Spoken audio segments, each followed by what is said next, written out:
To shine, amma a gurguje idan dai ba mutumin yana kaman bai da jiki ba, idan bai da jiki to zan iya ce mishi ya ɗebi ganyen gwaiba, ganyen gwaiba da kake gani kaman guda 15 sai zai daka su tukuna.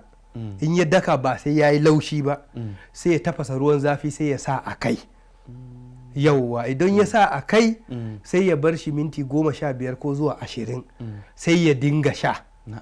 Wannan yana wanke hanyar numfashi, wankewa yake.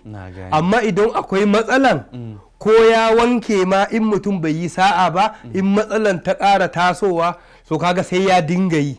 Kuma duk maganin da ka daɗe kana sha, in dai sunan shi magani ne, to shi ma yana da wani abu daban da zai je ya yi maka, wanda baka aike shi ba. Gaskiya ne. Yau wato wannan shine a takaice.